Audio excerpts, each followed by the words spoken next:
The views, comments, stories, and opinions shared within this podcast are my own or those of my guests, and in no way represent the views of the company or companies that I or we work for. All stories, events, and tales shared within this episode may or may not have happened in the manner in which they are told. They may or may not have even happened at all. The details have been changed to protect the innocent and the guilty alike. This is Squawk Ident.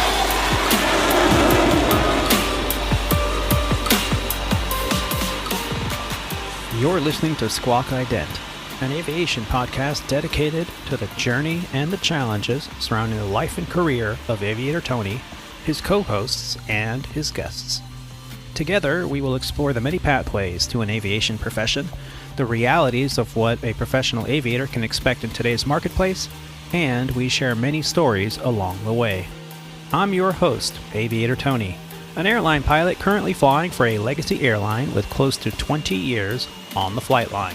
This is episode 48 of Squawk Ident, recorded on the 13th of July, 2020, from the mobile Av8r Sound Studios from the 7th floor of the Georgetown Marriott Hotel in our nation's capital. Let me start off the show today by saying thank you to Rob D. and Captain Roger for joining me on episode 47, Airline Apocalypse. We had a great time talking about subjects that ranged from the isolation weight gain to outraged senators for having to subject themselves to commercial flights that are close to full capacity. Oh, the tragedy of being trapped in a pressurized, climate-controlled metal tube traveling over 500 miles an hour, nearly 5 miles over the surface of the Earth, with hundreds of strangers that may or may not have the modern-day equivalent of the plague.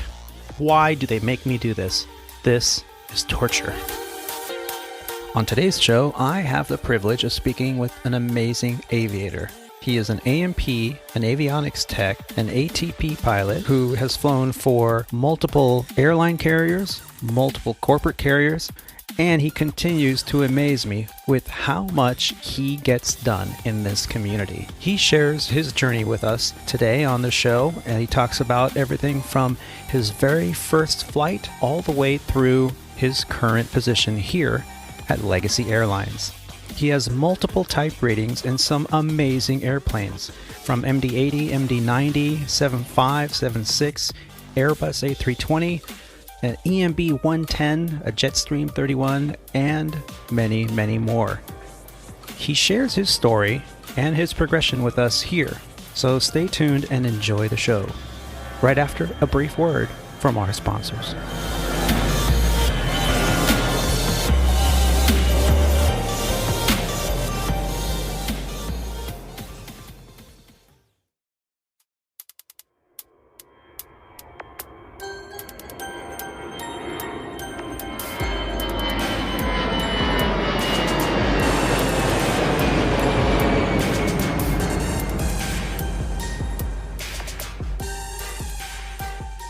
I started out my day today with a golden opportunity to sleep in past 7 a.m. It was amazing.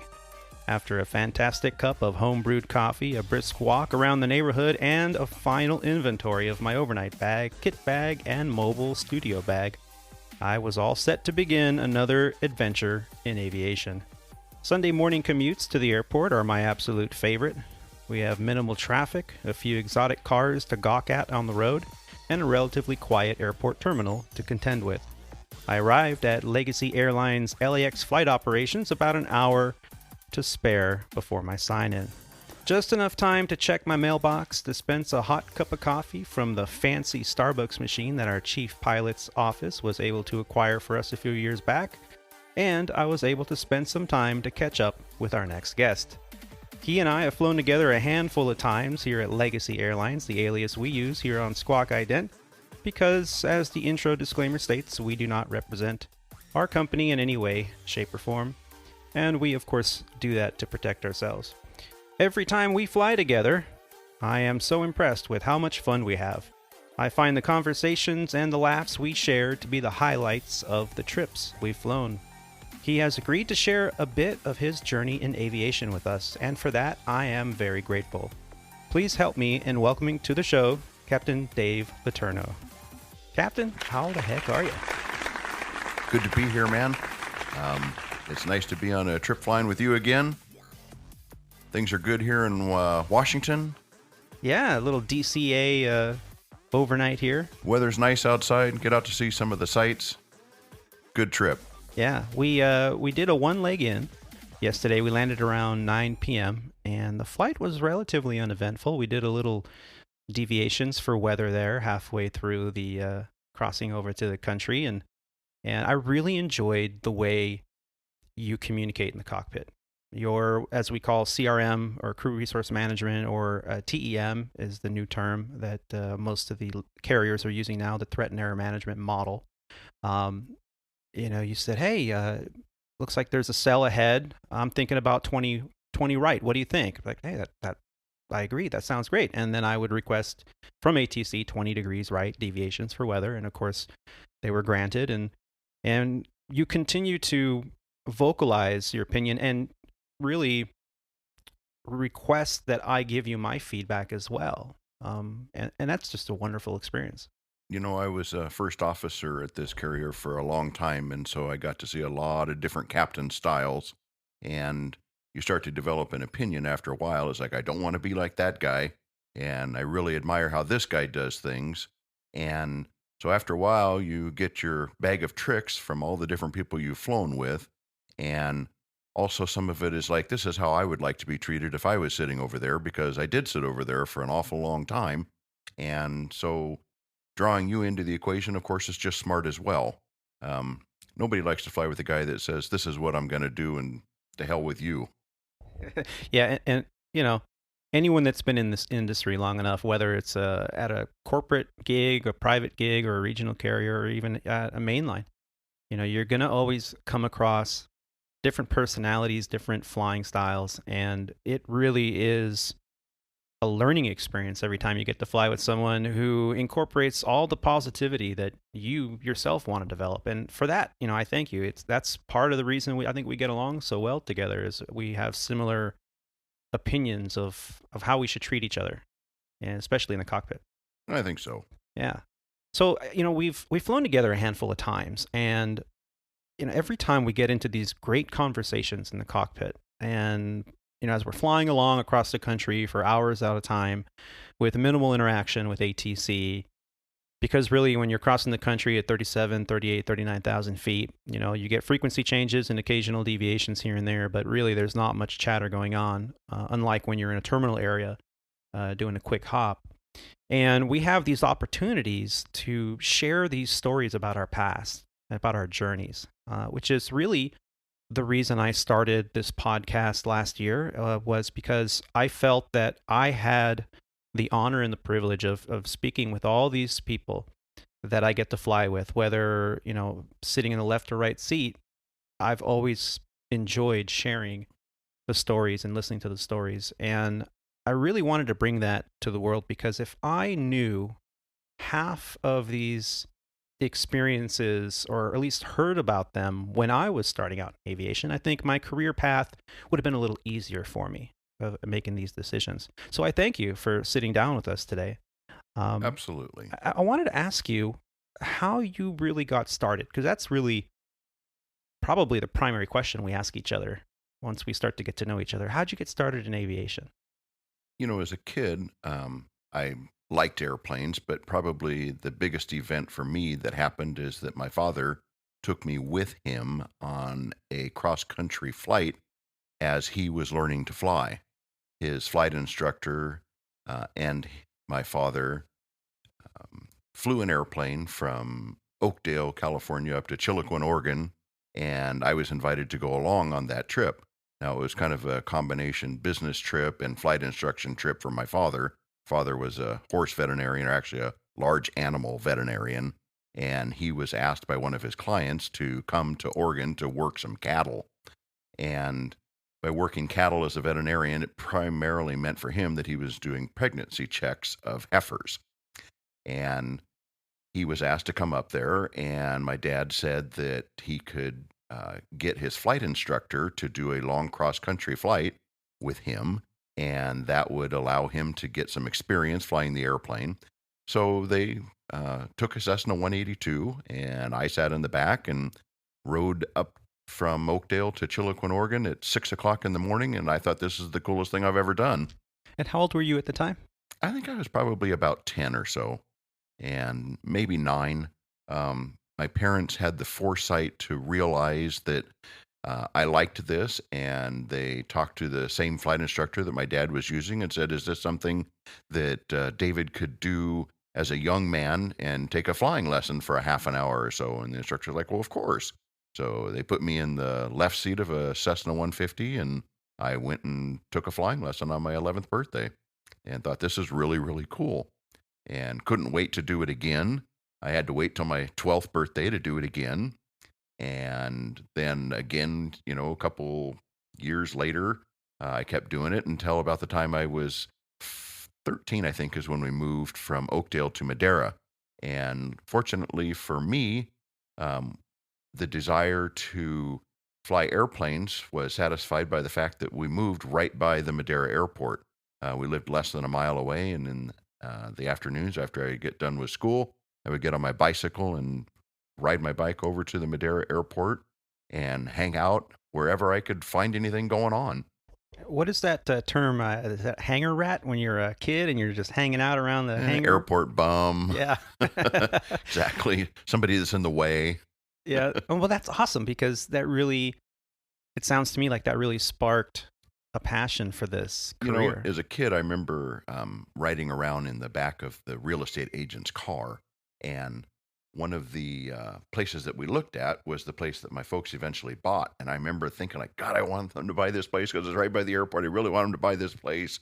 And my folks actually liked another place a little bit better, but I think the seller didn't accept their offer, and they ended up buying this place. And it was a huge windfall for me as a kid to be that close to the airport because I could get on my bike and go over there. Um, a man that owned a fixed base operation there that was doing mechanic type work saw me hanging around, and I was a little bit forthright, is that the right word, and asking him if I could ride with him as he taxied an airplane down and put it in a hangar. And he's like, "Well, sure." So I thought that was cool to get it to sit in the thing while we started it up and drove it down to the hangar. And if I remember right, it was a Taylor craft that had to be propped. And so I'm like, "Well, this is really cool." He's like, "Hold the brakes. I'm going to prop it." Oh, wow. Yeah. So, and I was like 13 or 14 in this first, experience to just move an airplane down the taxiway. And so, with that starting out like that, it's like, man, I'm showing up here every day. This guy's cool. And I started helping him take inspection panels off of airplanes, and I worked more and more into it. And eventually, he offered me a summer job. It wasn't that year, but the following year when I was a freshman in high school, after that uh, first kind of year of getting to know him, at the end of my freshman year in high school, he offered me a summer job. So, "I'll pay you to come out here and help me do this kind of work." And it didn't involve anything different than what I was already doing, except now I was making money and I had more of a responsibility to actually show up. I didn't need any more encouragement. I was already excited to be there. And so I showed up and made money. I'm like, this is really cool. Now I get paid to do this. And eventually that translated into, I became an A&P mechanic out of it, I guess is where I was trying to go with that. I didn't realize that it was a path that I could actually turn into becoming a mechanic. I was now in college after graduating from high school, and my boss came to me one day and he says, "You need to get your A&P license." And I said, "How can I possibly, go to school at a community college?" Reedley College was about the closest place where a person could get an A&P license. How can I do that and still go to school full time at Fresno State and come here and work for you? And he explained to me that I was already qualified to be an A&P. I didn't need to go to college to get my A&P license. I actually had more experience than students coming out of A&P school have, and that all he needed to do is, quote, "sign me off," and then take this letter to the FAA, and the FAA would then allow me to take the written exams, and there's 3 of them: the airframe, the power plant, and the general mechanics. And once I passed those exams, then my boss would arrange for a designated examiner to come and give me an oral and a practical exam. And if I succeeded in all of that, I would have an A&P license. And how old were you when you achieved that? That was in 1982. And so I think I was 19. So you were working here at the Madeira airport as basically a mechanical apprentice. The mechanic's helper is the way I always put it. Mechanic's helper. And so you were also taking flying lessons when you could, right? Because you were telling me you got your private pilot's right around 16 years old? I soloed on my 16th birthday, and I got my license on my 17th birthday. The way that I learned to fly was a little bit different than the average person might learn to fly. One of the things that we did when working on aircraft is that typically we would fly the aircraft around the pattern before we started working on it. And that was to get the engine good and hot. So then we did a compression check. We would have valid results. The oil would be hot so that it would drain out quickly. And so I got a whole lot of flying time just by doing one hop around the pattern. Come back in and work on the airplane, and we might work on it for a week. And then at the end of the week, we would fly it around the pattern again to make sure that everything was normal and that there weren't any fasteners that sometimes pop loose in flight that you don't notice on the ground. So we could deal with that.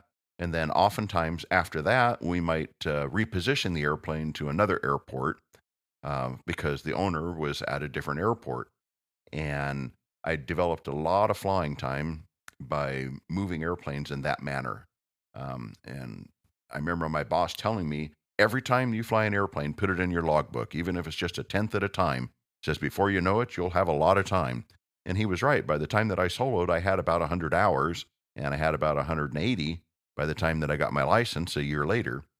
And like I say, probably 75%, maybe even 80% of that time was one hop around the pattern at a time, or simply repositioning an airplane from one airport in the Central Valley of California to a different airport. One could actually say that you were working on building your time to get your private pilot license while being a test pilot.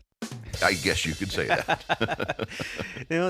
That's just an awesome story. And I was just floored the first time you told me that here you were, and I'm just thinking of the ingenuity and the creativity that it took to think, I'm going to do this. I have such a dedication and passion, and you're at that airport, you're riding your bicycle to the airport, and you're helping a mechanic just so you can get this experience to ride along, taxiing around and testing these airplanes out after being worked on. Because I totally get it. My father was a mechanic, owned his own auto repair shop. So at 12, 13, 14 years old, I was doing the same exact thing with vehicles instead of airplanes. But I know exactly what you're talking about. There's this passion that you have, and when you have it and you find a creative outlet for it, like hanging out at the airport and finding someone to give you that experience, and that person to have the trust in a young man like yourself that shows this dedication to say, hey, let's go. We're going to go around the pattern and hold the brakes for me while I turn the prop on here to get it started. That's just amazing. He's a very giving person. Absolutely treated me like gold. And I still know him to this day. Yesterday, I spoke with him as I was driving into work. I call and ask him questions all the time about things that, I don't necessarily know how to do. And he has been absolutely stellar towards me. Wow. An extremely good friend. He taught me to fly. I mentioned the other day to you when we were talking that he also taught my daughter to fly. I soloed in July of 1979. My daughter soloed in August of 2018. Almost, I think it's about 39 years between the two. And he's still instructing to this day. So he's a flight instructor. He is a airplane mechanic, has inspection authorization. He's a retired airline pilot now. And he's just a very unique individual. And a lot of people would say that I'm just like him. And I probably am. Well, you are a product of your mentors and your teachers over the years. And it sounds like he's done a phenomenal job. I mean, I hear about him and I think I'm lazy. I'm like, oh my God, look at all this that he's accomplished, and an amazing story, and the fact that you have connections with people in your life and in aviation for over almost 40 years. And it's just an amazing testament to friendship, to loyalty. One of the things, of course, in this industry, and I'm sure it's the way this way in a lot of industries, is that a lot of the success that you have in a career is who you know. And business people call that networking, and that's all it really is knowing the right people and developing friendships with those people, and when you have a good friend, they're willing to help you. And I hope that I'm doing the same for other people. Yeah, it's funny because in previous episodes we've done interviews and we've mentioned the interview process at an airline. And part of that process is you're going to be placed in front of a board, usually, or two or three pilots, fellow pilots, that are really just making sure that, to put it bluntly, that you're not an asshole, that you get along with others, you have a good personality. Because am I going to get along with this person on a 4 or 5 day trip or 3 day trip? Or is this person going to have a personality issue that's going to last a career possibly if it's not checked right away? So it sounds like you were given the tools, not just with your knowledge of developing your A&P and your flying career, but you were given the tools to learn how to be kind of a good person and a helper and a giving person, like your mentors were with you. I suppose you're right. I also think that I get a lot of that from my father. My father is a extremely popular veterinarian, and he is a really good person, and people see that in him. He is also a very effective communicator. I could be better at that, but I try. Yeah. And you mentioned that you worked on your A&P, and you also mentioned that you were attending the Fresno State. What can you tell me about that transition from, you got your private pilot license, you were working, and also going to college? Did you get a degree in something related with aviation, or was it something different? I did not. I got a degree in business. Um, I was told early on that you needed to have a degree, and it needed to be a science type of degree and not an arts type degree to be successful in the aviation world. And I initially thought that I would be an engineer, and I had been accepted to go to school at Cal Poly Pomona. Oh, cool. And then I met a girl who changed my mind, that it's like, I can go to school at Fresno State instead of going clear to Los Angeles to go to school, and I could do a mechanical engineering degree. And I wasn't successful at the mechanical engineering level, and changed my major to business at the suggestion of a friend of mine who says, you could do better at this. It's not quite as technically challenging. And so I changed my major to business and was successful at that.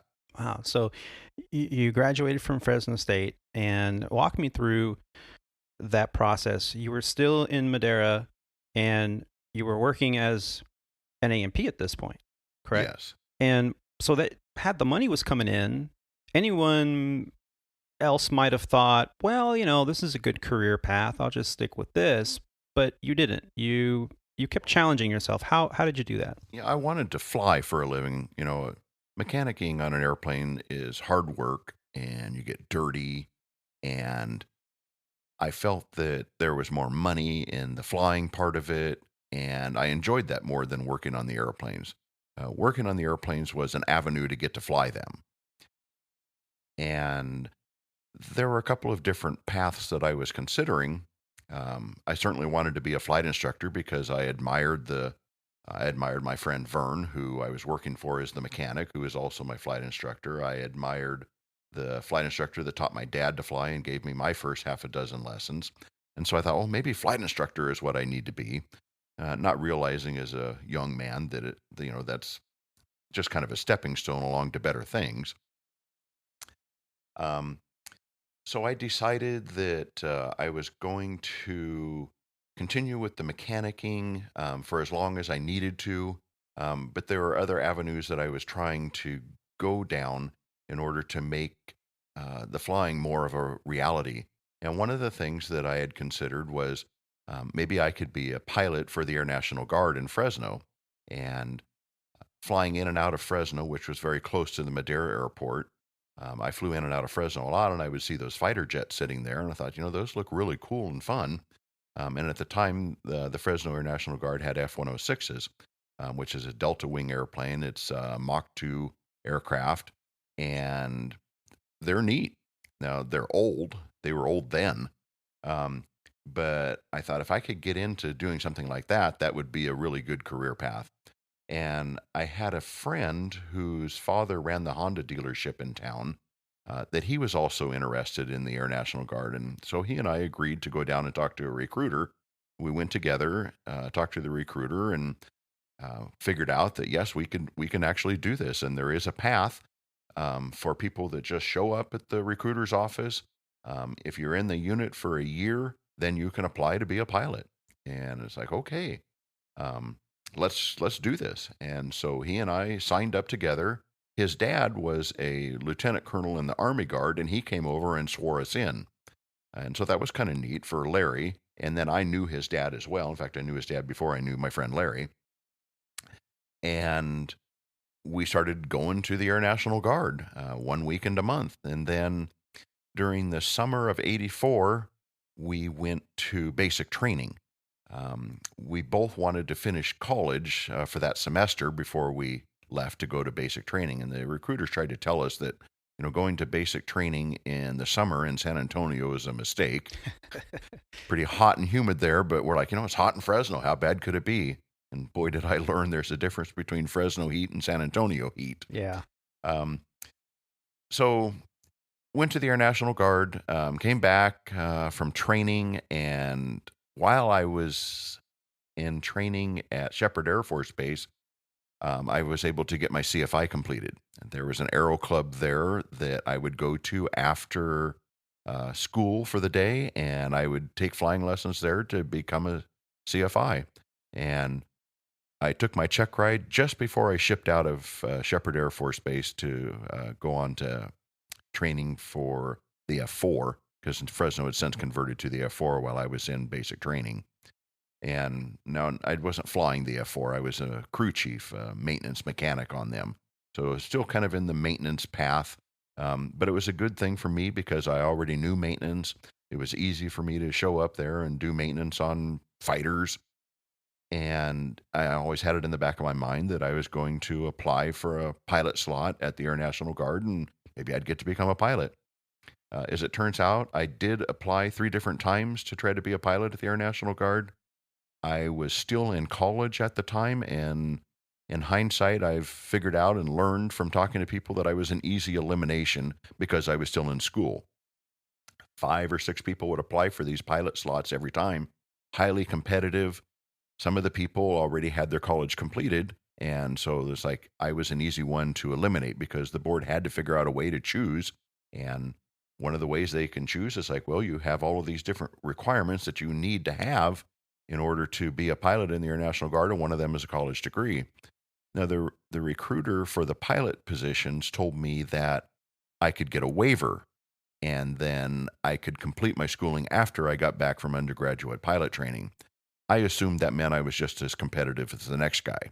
I since have figured out differently. Anyway, the first board, my buddy Larry won, and he went on to become the wing commander at the Fresno Air National Guard. Oh, cool. And so that was pretty neat for him. Yeah. I never was selected. I did my 6 years in the Air National Guard. It was a unique time there. When I first started, we had F-106s. When I came back from training, we had converted to the F4. We also had T-33s at that time that provided a target for the F-106s and the F-4 to intercept. And the last year that I was there, we converted to the F-16. So I saw 4 different airplane types in a 6-year period. It was a very unique time. After I got out, they continued to fly F-16s for about the next 23 years before converting to the F-15 about 7 years ago now. I'm proud of my time in the Air National Guard. I had a good time there. I wish I'd have been able to become a pilot. Didn't work out. So it's like, okay, it's time to move on. At that time, when I got out, I had already started to work for a commuter airline. And so It's like, it's getting harder and harder to do the Air National Guard thing, and my commitment was up, and so I separated. Hmm. And you mentioned you were working at a commuter there in Fresno for a United Express carrier. What was that like? That was a very popular carrier at the time for people on the West Coast to work for. Um, at that time, there were three um, carriers, I guess you could say, that were competitive in the regional airline industry. And at that time, we called them commuters. It was pretty much American Eagle, West Air United Express, and SkyWest, which was a Delta connection carrier. And I was interested in West Air United Express because they were headquartered there in Fresno. And I was living there. I was like, I wouldn't have to move or do anything. I would just go to the other side of the airport to go to work. A friend in the Air National Guard was working for them, and he pretty much is the one who convinced me that I should come to work there. And in fact, he was instrumental in my coming to work there because he calls me up after a drill weekend at the Guard and told me that he was in the chief pilot's office and there was a stack of resumes on his desk. And if I brought him my resume, he would put it on the top of that pile right then and there. And so I thought, there's no way that I can turn this opportunity down. I drove over and met him with my resume, and he set it on the top of the stack of other resumes on the chief pilot's desk, and I got a phone call within 2 or 3 days of doing that. Wow. I mean, talk about a change in atmosphere from then to today. I mean, now it doesn't matter if you hand your resume into a pilot and they walk it in for you because the chief pilots don't accept them. It's all online, computer algorithms. You have to do the personality test, and then you have to submit your application and your flight time. And I probably wouldn't get hired these days. I don't think I would either. I mean, it's just such a competitive, difficult, and really sterile environment to apply. It's no longer. I mean, I think there is an aspect of word of mouth and marketing and who you know, and that definitely does hold true because those people help you with knowing what steps to take. You got to do this, this, and this, and that's the path that you need to take. But in terms of handing a resume over, I love hearing that because those days are pretty much done unless you're in a small corporate environment where then that is absolutely the best way to do it still. But in today's marketplace, especially now with everything that's going on, it's all about, does the algorithm match you with, the job placement for that company, swipe left, swipe right. Basically, it's come down to that with airline jobs. But, you mentioned to me earlier on a conversation we were having that while you were working at United Express, you also were working somewhere else at the Cessna dealership. What can you tell me about that? Yes, we've kind of jumped a little bit here. I had a career path in being a corporate pilot for a while. I had returned from the Air National Guard in the fall of '84, and in the spring of '85, United Airlines pilots went on strike. And there was one corporate job at the Madeira airport, and the pilot that was flying a Cessna 421 for a local contractor in town decided that he was going to go to work at United Airlines, and his opportunity, the way he saw it, came when the pilots at United went on strike. And so this guy was going to be a scab. And he was very fortunate in that he went to training during the strike, but didn't complete training before the strike was over. And so he had basically stated to me that, he is going to go to work regardless because he wants that job. And at the time, I didn't know anything about, unions and airlines, but he was fortunate in that it didn't come to that for him. And so he was never labeled a scab. Yeah, and for those listeners out there that maybe are younger or haven't ever heard the term before, we still have unions, and really they're more associations than they are unions, labor unions, and they're crucial in our industry to help protect contract negotiations, compliance, to just make sure that everybody's honest and doing what they're supposed to be doing, and it's crucial part of at least an airline world. But some people may not understand the term scab. Can you give us a little bit of background on that? A scab is typically someone who crosses a picket line when a union is on strike. So the union is trying to, for lack of a better word, throw their weight around and get the company to come around to seeing their point of view. And it typically happens at the end of contract negotiations that have broken down. And so the United pilots had gotten to that point with their negotiations with their company, and they created a work stoppage. And basically, the pilots don't come to work, and the airline shuts down because there's no pilots to fly the airplane. And a scab is typically somebody who decides that they don't need to participate in that. Money that they can make by going to work is more important to them than supporting the other pilots' idea that we can get more money if we stop, have a job stop action. Yeah, and there was a time when airlines could strike, and really that all changed when the airline industry was placed under the Railway Labor Act, and now striking had to be approved by a judge because transportation was deemed a critical phase of a service that we have in our economy. So you can't just like if you're working for a carrier and the majority of the work group or pilots decide, hey, I don't like this contract, this is BS, we're just not going to show up to work tomorrow, we're going to strike. And you can't do that. It's actually against the law now. But there was a time when you actually could strike. And now you have to have approval from a judge. And then the process is, I don't think anybody has been able to do anything more than informational picketing since that's then. Pretty much true. The bad thing about a person that crosses the picket line and decides that they're going to go to work anyway is they are labeled a scab, and that follows them around for the rest of their career. And it makes it very difficult in the cockpit for somebody who is a scab. Other pilots hate that person. If he goes to a different carrier and tries to go to work there, that label will still follow him around. And it's generally a very bad decision to cross a picket line. It could alter your career path for the rest of your life. Absolutely. I don't suggest it.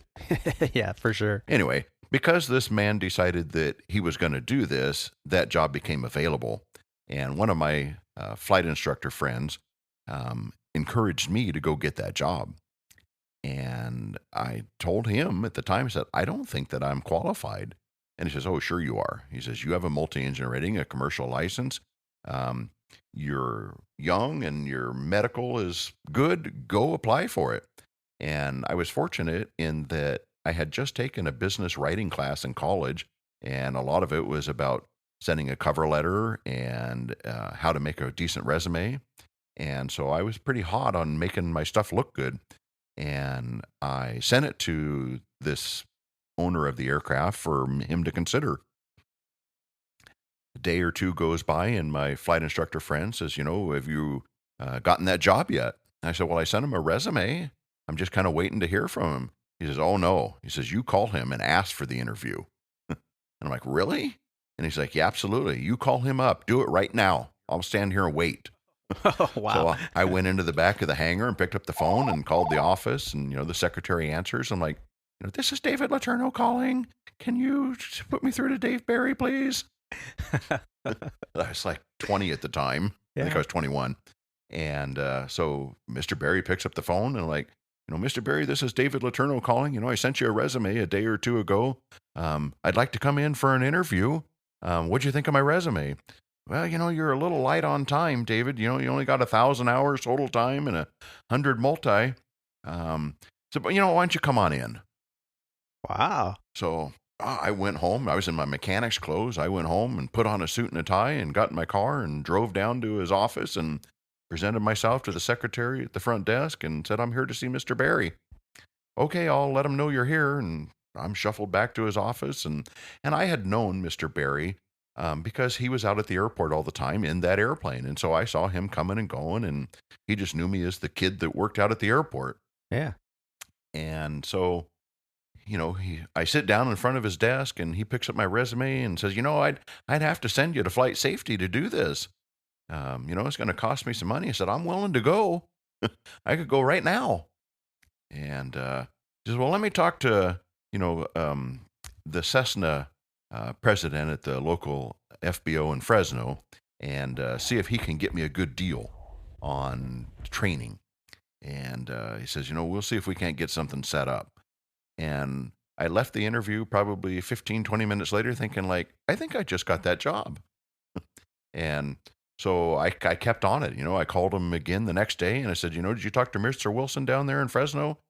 He says, David, I actually have, and he thinks that he can get something set up for Monday, something or other, 10 days from now. I'm like, God, this is actually happening. But he says, you need to go interview with him. He says, he wants to talk to you. All right. So I, made an appointment to go see Mr. Wilson, and he was a little more tough than Mr. Barry was on me. One of the things that I learned about Mr. Barry was that he was very much a person who wanted to hire people from the town that he lived in. He was a general contractor in town, and he probably built half of the homes in the city of Madera. And if he could do business with somebody in that town, he would go out of his way to make that happen. And since I lived in that town, even though there were other pilots from all over the central San Joaquin Valley applying for that job, I think that he wanted to hire me because I lived in his town. Wow. And so I think I had that going for me. I think also that he had kind of seen me grow up at the airport because I was out there all the time. And he would see me just about every time that he would come and get in his airplane to go somewhere. I think all those things contributed to allowing me to get that job. Yeah. So he was very, very instrumental in giving me a break. I flew 3 different airplane types for him. He also had a helicopter that I got to fly with him a little bit. Oh, cool. So that was pretty neat. I never got a helicopter rating out of it, although he did offer me a helicopter rating. He says, I can get you a helicopter rating or a raise. And I was, hurting at the time. And I was like, I think I need the money. Yeah. In hindsight, I kind of wished I'd have done the helicopter thing because that would have been another nice rating to have. Yeah. And I think I could have gotten the raise as well.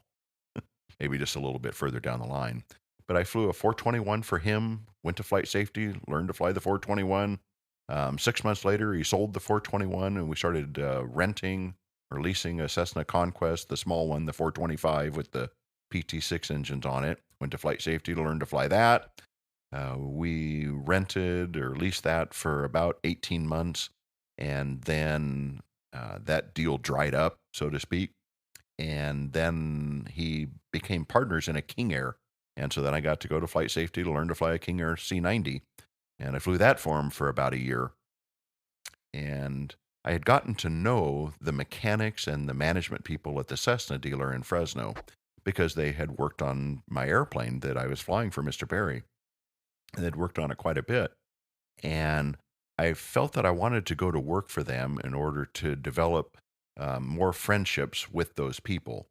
That I could say that I had worked at this place, and I felt that it was something that was good for my future to be able to have that history with them, and that has really paid off. I felt bad leaving Mr. Barry. He wasn't happy when I left. Said, I've spent an awful lot of money on you, and, I don't necessarily want you to leave. One of the big problems with working for him is he didn't pay very well. Mm. That being said, going to work for the Cessna dealer there, I didn't make much more money than I was making for him. But I was again flying the Conquest, which I liked better than the King Air. It had better performance. It wasn't as nice a handling airplane, but it had better performance. And I enjoyed flying that airplane quite a bit. So I flew Conquest again for the Cessna dealer there in Fresno. And I worked there about, I want to say 18 months or so. There was a new FBO going up on the field. And at the time, I didn't know this, but Mr. Barry was the money behind it. Ah. And the president of this FBO that I had gone to work for, he had left to go be the president of this new FBO. And I kind of surmised after learning that Mr. Barry was being the money behind it and that Mr. Wilson was going to be the president of it, that once the building got up, erected and was ready to open, that they were going to rob all of the talent out of the place that I was working at. And that is exactly what happened. And then there was a huge lawsuit over it. I was subpoenaed to come in and testify about it. Oh, wow. They felt that I was a very unique person as far as this lawsuit was concerned, because I had worked for Mr. Barry. I had worked for the executive wings place that all the talent had been robbed out of. And I had apparently some testimony that they were very interested in. The lawsuit is a whole nother story that we don't really need to get into. Basically, I saw that the writing was on the wall that this place is no longer going to be in business after a couple of years. And my friend at the Air National Guard, Mike Cody, had suggested that I really need to come to work at WestAir United Express, and that's how I wound up going to work over there. I could see the place I was working at was failing. WestAir was growing and an up-and-coming thing, and they had graduated from Bandeirantes to Brasilias. They also were getting BAE 146s, which is the 4-engine high-wing jet, and all under the United Express banner. And I saw that airline grow from operating Cessna 402s to Bandeirantes and shorts to Brasilias to Bach jets, and thinking this place is really going places. And they've come a long way since I saw them first operating. And I ended up going to work there, and I was there about 5 years. There were quite a few ups and downs. I was a Bandeirani first officer, then a Bandeirani captain. Bandeirani is an EMB 110. For those of you that don't know, it was Embraer's first airliner. A lot of times when I am asked, what did you fly at United Express? I'll say the EMB 110. And a lot of the young people will say, you mean the 120? And I'm like, no, I mean the 110. I'm like, well, what's that? Yeah. He said it's the only Embraer airliner that did not have motorcycle handlebars. And you got me on that too. I remember you asked me not too long ago. I flew the 110. Looked at you funny, and do you know what that is? Do you mean the 120? It's the same thing. Yeah. Yep. Only airliner that Embraer built that didn't have motorcycle handlebars for the control wheel. Yeah. It was a good training airplane. It was a good airplane to build experience on. It was a little bit miserable in that it had air cycle machines that didn't work very well. It was unpressurized. And so it was hot in the summer and cold in the winter. A lot of the pilots wore battery-powered socks that had heaters in them. Oh my God. We would wait till 500 feet on final to put the gear down, because as soon as you put the gear down, there was a huge blast of cold air that would come into the cockpit by your feet. But it was a good, solid airplane. It was very reliable. And, PT-6 powered airplane is just about bulletproof anyway. Then the airline negotiated with British Aerospace and took delivery of about 30 Jetstream aircraft, and they retired the Bandeirani fleet. And I went from being a Bandeirani captain to being a Jetstream captain. Flew that for about a year, and then the recession of '92 happened, and the airline started to implode on itself. And I went from being a captain on the Jetstream to a first officer on the Brasilia. Did that for about 2 years. Vern, my mechanic mentor that I worked for, he had also gone to work for United Express. He worked in the training department, and he did my Jetstream training. And so that was the only other time that I got to fly with Vern after doing my private pilot license. I had done my instrument rating with another instructor, because at the time Vern didn't have a double I. And then I did my commercial license at an FBO in Fresno, because we didn't have a multi-engine aircraft available to us in Madeira. But when I transitioned from the Bandit to the Jetstream, Vern Lund was my instructor on that. And so that was really fun and unique. It's like we've come full circle. Yeah. But we've come full circle 3 times since that. Wow. So. Yeah, and you were telling me that, so while you were working at WestAir in '89, you started there, you also transitioned learning a new trade. Well, when I went to work for United Express, it was a cut and pay from what I had been doing, especially, going from the left seat of a turboprop corporate type aircraft to the first officer position on a Bandeirante. Um, this was 1989. At the time, this United Express carrier had a 95-hour guarantee, and first officer pay in a Bandeirante was $11 an hour. Can you imagine? Yeah, I'm flying in a turboprop around and making $11 an hour. That's Captains made 19. Oh my God. I mean, granted we have to, keep into consideration the year and things like that, but still, that's not a lot of money. No, it effectively was about a 50% cut in pay. I think that when I was working for the Cessna dealer, I was making about $25,000 a year, and I went from that to about $13,000 a year working for United Express.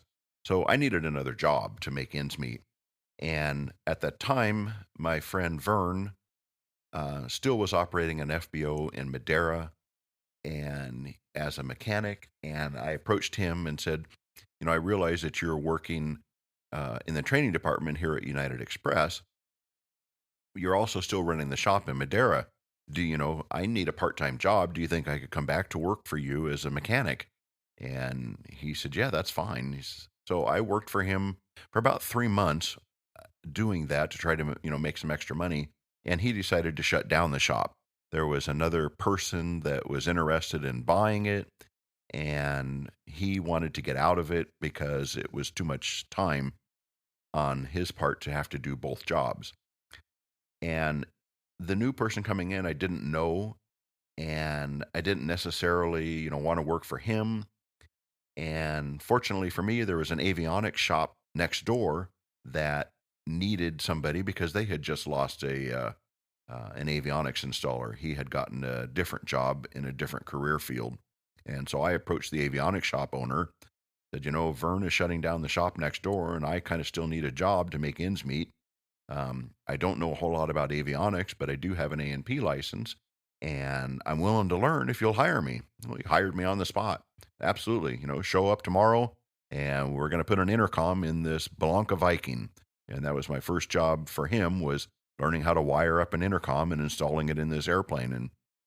And I had some troubles here and there. I tied wires up too tight and broke connections off. And that's all right. He says, it's a good experience. He says, you won't do that again. And I continued to work for him part-time for about the next 15 years. So all through my career at West Air, United Express, all through my career at Reno Air, and then at the beginning of Legacy Airlines, I worked for him doing avionics installations. You've had your hand in multiple pots here, really from the beginning. I really have. There's not a whole lot, I guess, in aviation that I haven't, done from the general aviation side of it. One of the things that I think I, might be good at these days is it would be nice to maybe do a designated pilot examiner thing. But I didn't do enough flight instruction in my earlier career for me to make that a valid prospect these days. I probably only have 200 or 300 hours of flight instruction given, and the FAA wants a minimum of 500, and they'd like to see recent experience as well, and I just don't really have that. But there's an amazing lesson to be learned from what you've given us so far, and what I see in it is this willingness to continuously keep your options open. And there's been so many times in the past few decades that I've shared a cockpit, usually with a younger individual, and they're complaining, which, depending on who you talk to, it's in our DNA as aviators that we like to complain. And I try to stay away from that. I try to keep the positivity on the highest possible level. And I know you're an individual like that, where we focus on the positive in life because it's too short to focus on the negativity. But you get these individuals, you come across them in the cockpit, and they're complaining, I put my resume out and no one's hiring. Well, right now I understand, but before this pandemic happened, they'd say, it's because I'm a white male, and if I was a person of a minority or a female, I get an interview right away because I've got the time. And you just listen to these people talk, and it's like nails on a chalkboard. Are you kidding me? And then you ask them a few questions like, so what do you do in your spare time? I fly airplanes. I'm like, okay, but do you volunteer anywhere? Are you a pilot mentor? Are you part of the LOSA program? I mean, there's so many things a pilot or an aviator can be involved with. Do you talk at elementary schools? Are you willing to give some of your time to the human resources department and there's so much you can do, and you don't have to just limit it to items within the profession. You can also do other things that would help spark your resume into that higher category to keep it on the top of that stack. And it sounds like everything you've always done from the age of 13, 14 years old has always been kind of following that methodology. And I still don't feel like I've done enough. I think I should be participating in Young Eagles. I should be, out there showing my airplane to people. And it's like, going to schools, like you're saying, I fly with a guy at work that, he says, oh yeah, he says, I just, yesterday went to my kid's school and, gave a talk about aviation. It's like, I should be doing that kind of stuff. Yeah. And then I think like, I seem to do an awful lot. I don't know where I'd find the time to do that, but I still should. Yeah. And that's what's so great about being able to speak with you, is to hear this. You can feel this passion, this energy about what you do, and in every aspect. When we were talking about working on your aircraft, your airplanes, and the connections and the friendships and the pride that you had, and we'll get to that a little bit later, but with the pride that you had, you're showing me the video of your daughter's solo and how these friends, these mentors that you've known for 40 years were at the airport cheering her on. That just is amazing. And I really have to say my hat's off to you for that. You mentioned earlier that you transitioned from West Air to Reno Air. How did that transition happen for you? Again, that was Vern Lund that came through for me on that. Vern at the time was out of the training department and flying the line, and he was a Jetstream captain. United Express, West Air at the time had changed their overnights, and meaning that they were trying to eliminate as many overnight expenses as possible. And so rather than having crews based in San Francisco or Fresno or LA or wherever they would have 3 or 4 major bases, they decided to put all of the pilots in the overnights places. So now we had all these mini bases. Merced was one of them. Modesto and Stockton was one of them. San Diego was a base. San Luis Obispo was a base. Santa Barbara was a base. Arcata was a base. We had all these little mini bases, and Vern was based in Merced, which was a fairly short drive for him the other direction. He was living in Madera. So he used to drive to Fresno. Now he drove to Merced. Merced was maybe 10 minutes further than it was to go to Fresno Airport to go to work. So he's based in Merced, and there was a pilot there that he flew with, one of his first officers, that also happened to be a weapons system operator in the Air National Guard at Fresno who flew F4s in the back seat. Very cool. This person approached me one day at the Air National Guard and said that me and one of the other Wizzos here, and Wizzo is short for weapons system operator, are interested in buying a Cessna 150 to build up our pilot and command time. We have convinced the FAA that our backseat time in the F4 is second in command time. And so we want to build some pilot and command time so that we might be more competitive to get hired at an airline. Smart. And that was smart. So they said, we know that you're a mechanic. We asked around, and they said, well, Dave LeTourneau over there on the flight line in the crew chief's office, go talk to him. He'd probably be able to help you. So they had a particular airplane in mind, and they asked me if I would go and look at this Cessna 150 for them. And I did. I recommended that they don't buy it, but they bought it anyway. And then I ended up doing an annual inspection on it for them. At the time, I was just an A&P. I didn't have inspection authorization, but I had an agreement with Vern Lund that, if I do a 100-hour inspection on the aircraft, would he help me with signing off the annual part of it, and he would do that. So fast forward to a couple of years later, this first officer, his name was Mike Carricker, he got hired at West Air, and he was junior to me, obviously, because I was a captain on the Jetstream, so was Vern. And Mike is flying as a first officer for my friend Vern up in Merced. They're both based up in Merced. We all lived in the Fresno area, but Vern's base was Merced. And Mike was a artist, and he could draw lithographs, I think is the right word. Yeah, lithos, yeah. And Reno Air had started operations in 92. July of 92 is when they started. And his goal was to go to work for that carrier. And he drew a lithograph of an MD-80 painted up in Reno Air colors, stapled his resume to it, and sent it to the chief pilot at Reno Air. Oh, wow. Talk about creative. He got hired. Yeah. So now he is a first officer on the MD-80 at Reno Air, and after he completes training, is on the line, he called Vern. Hey, do you want to go to work at Reno Air? I think I can get you hired. They are big on recommendations from line pilots. And so if I turn in your resume, you will likely get a call. Wow. So Vern tells me this story, and I'm like, oh my God, I know Mike. I know him better than you do. I worked on his 150, and I knew him out at the Air National Guard. Do you think he would turn in a resume for me? And he says, well, I don't know, but I'll ask him. He says, give me your resume, and I'll give it to him at the same time I give him mine. Cool. Wow. So I did. And sure enough, I eventually got a call from Reno Air inviting me to come to an interview. I almost missed it. Not the interview, but I almost missed the opportunity to respond. At the time, I had an answering machine at home that was clumsy to operate, and it was clumsy to use.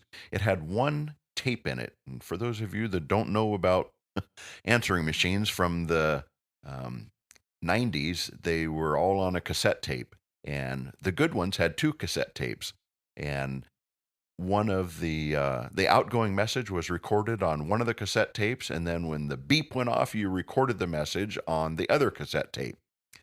The cheaper units, which somebody had given me for a birthday present because I didn't have an answering machine, and they're like, we're tired of not being able to get a hold of you, so here's an answering machine. Use it. Wow. The one tape machines, you would record at one end of the tape, and then during the very long beep, it would rewind all the way to the other end of the tape and start recording from the other end of the direction.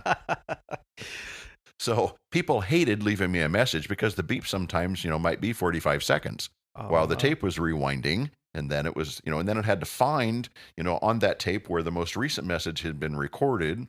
And it took a while. And I hated the thing. And so I didn't turn it on very often because it was clumsy and clunky to use. So I would just leave it turned off. And then I started thinking, I was like, I was sure hoping I would get a call from Reno Air. And it's like, maybe I should turn on that answering machine. Maybe they've been trying to call me. Oh, no. I turned on the answering machine, and that evening when I got home, there was a message from Reno Air saying, we've been trying to get a hold of you for 2 weeks. Oh, no. If you want to interview, we have one interview slot left on Tuesday at 10 a.m. You need to call us back and tell us if you want it. I'm like, oh my God, I almost missed out on the opportunity of a lifetime here. Yeah. And so I called back right then. As soon as I heard that message, actually, I think it was the next morning. Yeah, I want that interview slot. Okay. It did cost me a little bit that I didn't, have the answer machine on earlier. Vern got called as well, and he was given a class date in October, and I was successful in the interview as well. And I was given a class date of November 1st. Now, Vern's class ran on time in October. When they got to my class in November, they canceled the class because the airline was doing poorly. And there's a whole nother story about how I was notified that the class wasn't going to run, but suffice it to say that the class did eventually run in May of 94.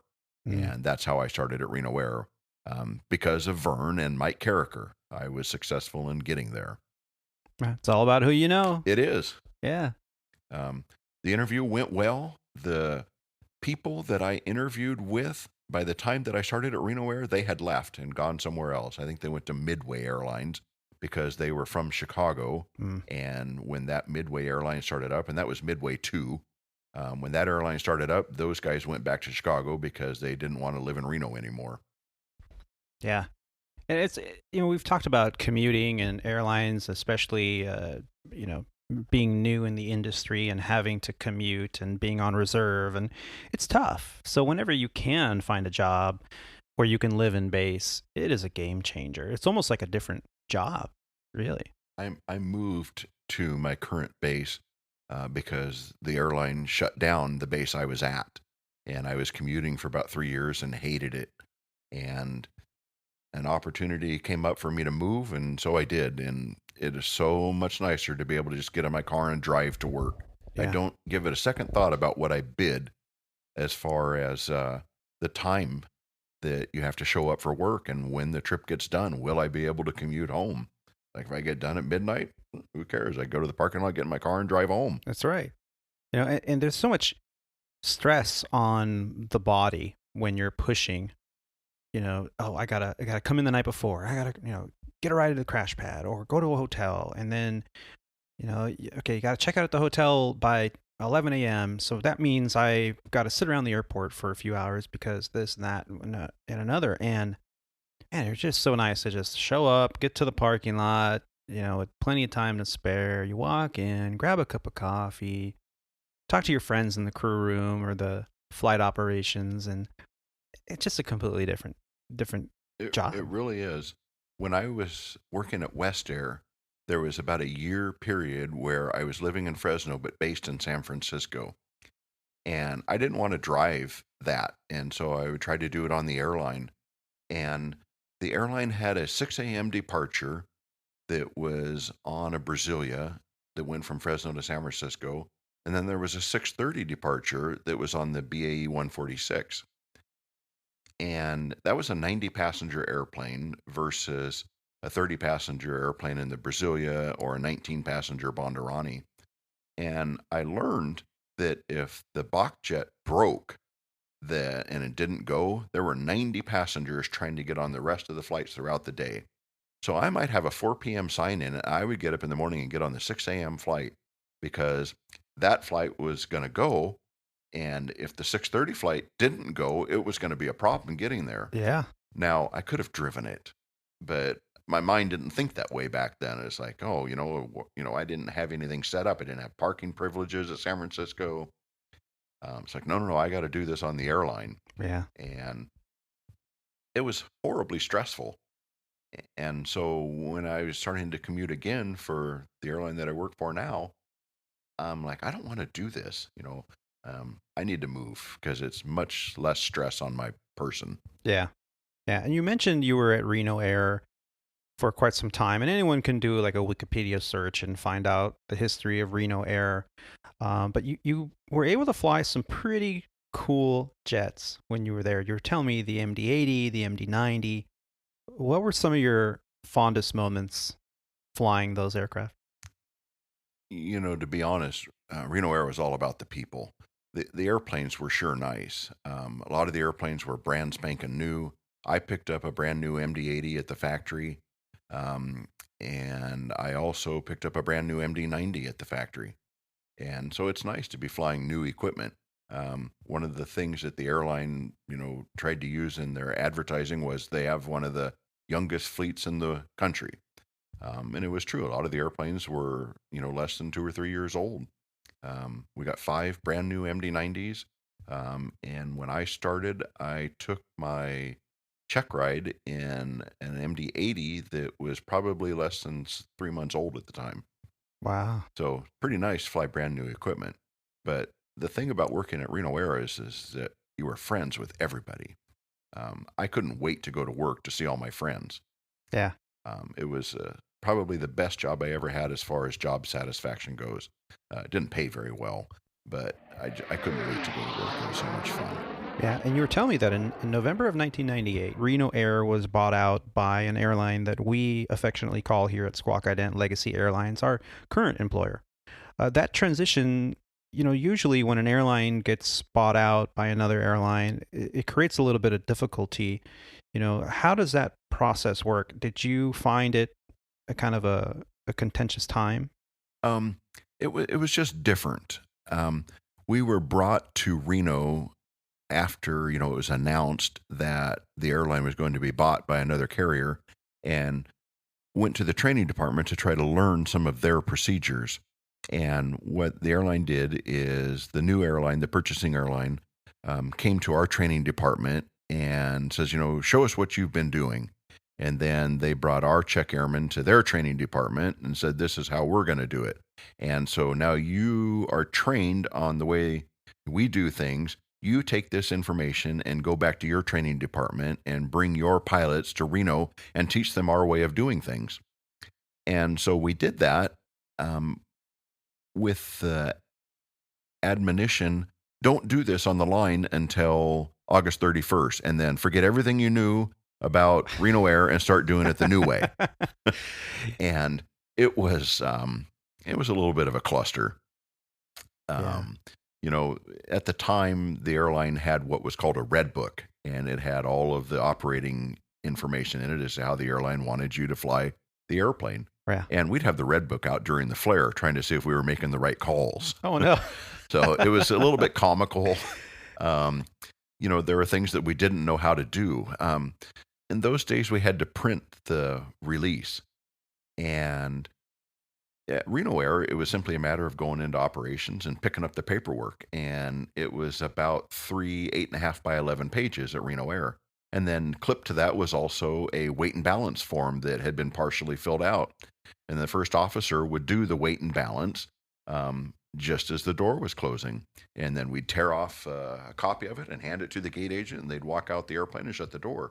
Yeah. At the new airline, we had to print a release, and it was about 15 pages, 8.5 by 11.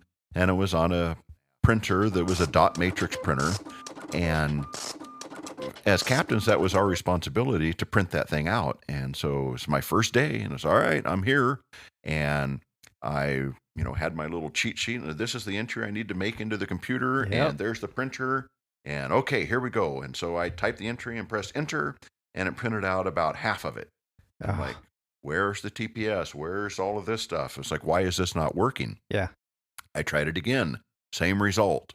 So then I was like, all right, I'm going to have to call the dispatcher because I can't get this thing to do like I expect it to do. And so I called the guy up and I said, I can't get the release to print. I'm a Reno Air. I don't know how to do this. And he says, well, let me try it. Let me see what happens when I try it here in Fort Worth and SOC. So he says, okay. He says, I'm typing the entry, JP display space flight number / SNA. Because I was at Orange County. That was my first flight. Was going to be out there. Shift enter. I'm like, oh, what? Shift enter?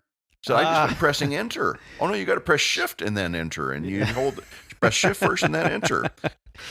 Nobody had ever taught us that. Yeah. I mean, it was those little kinds of things that was frustrating. And then, we get out to the end of the runway, and we were taught, okay, if you are over, assumed temperature or over, max temperature. Or not temperature, but weight, that you're going to have to get a new TPS. Mm-hmm. The airplanes didn't have printers in them. It's like, how do we get this information? Well, you're going to call operations, and then operations is going to call Fort Worth at SOC, and they're going to read the numbers over the radio to you. Well, at John Wayne, every takeoff is a max power takeoff. There is no assumed temperature leaving out of that airport. Right. And so we get to the end of the runway, we're 500 pounds overweight. So it's like, well, okay, here we go. We call operations, they call Fort Worth, and here comes the numbers over the radio. And so after just about every flight being that way, the company sends out a memo saying, this isn't working. You guys can't be calling every time. You need to look up the numbers yourself. The numbers are in the performance manual. Get the book out and look them up. And I'm like, my God, it was so much easier the way we used to do this. Why is all this a big deal? I've got to admit, I've had an unfair advantage over the years because my first airline job, as we've mentioned before here on the show, was at a regional that we affectionately call Sandpiper Air. And the regional, the wholly owned to Legacy Airline at the time, and everything was from day one trained to use DEX, to use this AS400 system. this res and Is dex that what it was system. called? AS400? Well, AS400 is like the parent, because that's what we used at my former job when I was working a decade in retail management for Costco wholesale. They use that system. It's an IBM kind of base system, and the dex is a Sabre. The Sabre system is what Yeah, I was familiar with it. Legacy It was calls. Sabre, and Yeah, so they use that terminal on the Sabre system. Those. but the platform is called AS400. I believe I've never heard that term before. I believe so. I believe that's either a sister platform Because or it sure is the archaic. terminal. Yeah, it's very archaic. It's like freaking Tetris. Or what was that game that we used to... Pong. Pong, yeah. Or that little tennis game where you have the paddles on the TV and the RCA cables. But yeah, this Sabre system that and you had to learn the codes. And I had in my little pocket logbook that I still to this day use and carry. I don't do electronic, which is a topic for an entire other show, I guess. But in the back of that, I had a little crypt sheet with all those codes, and I've made the exact same, issues where, what's the code? And, shift enter, tab, control. What do you mean display? What's the display? Oh, you mean the asterisk? Why don't they just say asterisk? So Exactly. and we had the red book. Or Cross of Lorraine. That's my favorite. Oh, jeez, yeah. So they called it, as a shortcut, they called it change. So instead of cross of Lorraine, they change, and then dex, and then press enter, and then shift, and then oh god. So it's funny to hear now, 20 years later, I fly with guys that were at other carriers that were since merged in with Legacy, and they're like, oh, this stupid Legacy airlines have been using this thing since the 70s, and why can't they just get it make it easy and get a Windows based thing? So it's funny to hear all the little nuances that you and many really struggled with. Everybody goes through that when they come to work for this airline. Yeah. They still use that as the base, and anything that they have developed since still is a shell for Sabre.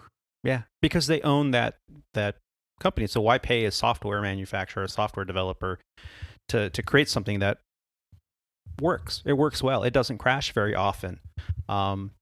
So, you hear sometimes other airlines, their reservation system or their ticketing system went down. And so for a few hours throughout a particular day, all the flights were delayed. Everything's delayed. Canceled. And then you also mentioned something very interesting. When I first started at Sandpiper Regional, we also had to fill out the manual weight and balance form. And, we sat there, just private pilot 101 stuff. You had to take this carbon copy, 2 or 3 page form, and you had to put in your N number and your weight and the basic empty operating weight of the aircraft, which was from the inside of the maintenance log that's in the aircraft. And you had to fill out what's the CG, and then how many passengers do you have, and what zone are they in? Zone A, zone B, zone C. And then you had what's the baggage count? So you had to get the baggage count, and then you had to figure out how many regular bags do we have? How many heavy bags do we have? And then how many children are in the count, and what zone are they? And so you're sitting here as an FO filling all this out, and the first time you do it, it literally takes you 2 hours to do it. And you're like, how the hell am I going to do this in an airplane on a 25 or 30-minute turn? And you want me to hand do this? And up until the point where I left the company 2.5 years ago, anytime you diverted, you had to fill out, even though we had the TPS that comes out of now the printer in the cockpit that's generated from the program that they use in SOC. If you diverted and you landed at an unscheduled airport, before you left that airport, they'd hand you a manual weight and balance, and guess what? You had to fill it out. And if you haven't filled one out in 2 or 3 years, or since your initial training 10 years or 13 years prior, you were looking at each other like, do you remember how to fill one of these out? And you had to call SOC and go, hey, it's been a couple of years. Can you help me fill this out? And they're like, well, I don't know. Let me open the book. I don't know. I don't remember how to do that. It's funny, I never gave it much of a thought, but I mean, my entire career at West Air United Express, 5 years, every airplane I flew, we did those by, manually. Yeah. And Reno Air, the whole time I was there, we did it manually. It was only until, I started working at this airline that it was done for you. Yeah. And I remember that transition too. It actually started the electronic weight and balance started to be an option right as I was getting hired in 2006. And it was because some stations allegedly were fudging the numbers to get more people on. So they would put less bag, they'd give you the bag count, and then when you got to your destination, they'd open the door and there were twice as many bags as they indicated. I think every airline's gone through that problem. You know, and they're like, well, we got to get the people on, don't worry about it, it's fine. Well, then the FAA got wind of it, and there's a big investigation, and of course the company was like, okay, we're going to go electronic. There is no way to fudge these numbers. Every bag is scanned. That's why they put those stickers on your bags when you check in with the barcode, because your bag is scanned. Heavy bags get a different barcode, obviously. And so the human factor of giving me the numbers was pulled out of the equation, and now we were getting everything electronic printed out. We still are responsible to verify these numbers, but really there was no more manual weight and balance. I remember at Reno some of the pilots being upset because the FAA would come in and occasionally audit the weight and balances, and if they were wrong, then it became an investigation. And some of the pilots, were being investigated for operating flights with inaccurate weight and balances. And they had taken off over, max takeoff weight. And, all of a sudden it's a big deal. And the thought process was that if we could only get a computer involved and take the pilot out of the equation, then it would shift to somebody else's responsibility. Yeah.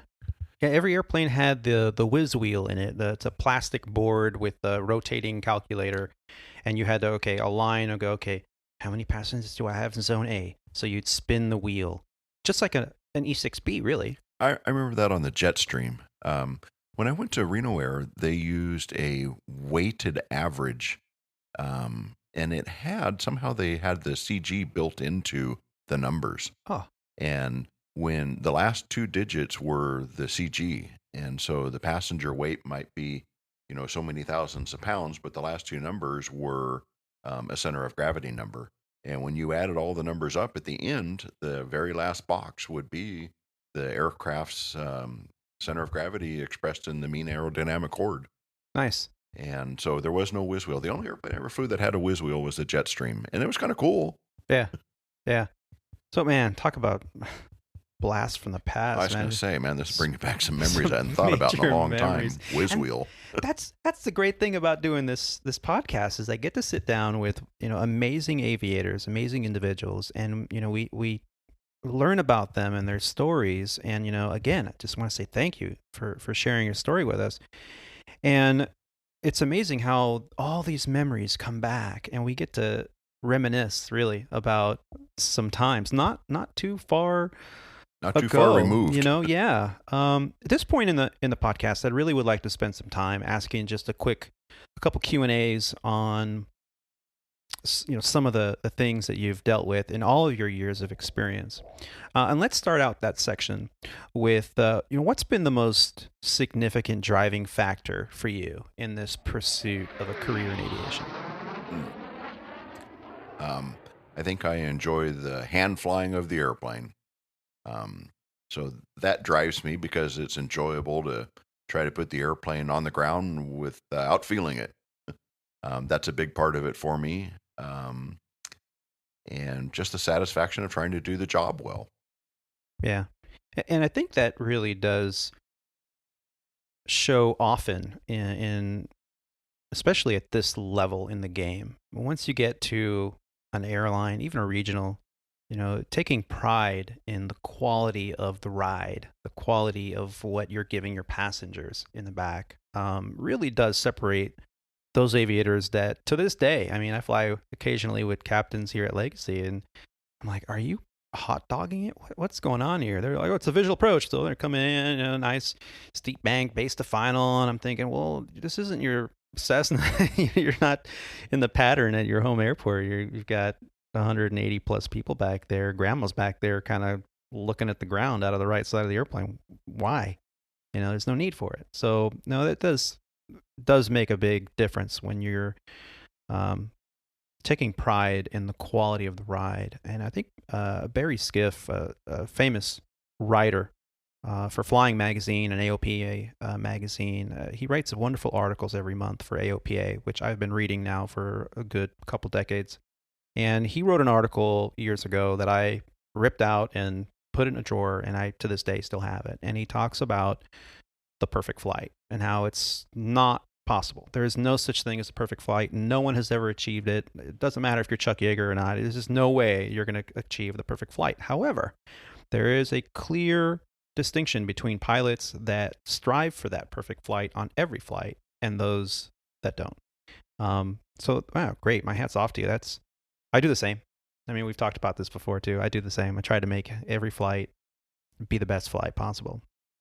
I could do better. Yeah. Well, I mean, don't beat yourself up, Dave. You're doing all right. So you've had a long career that continues to progress and have really wonderful strides in it. What's been the biggest challenge so far that you've had to overcome? I probably have to say that I was concerned early on that I wasn't hireable because I'd had a violation on my record.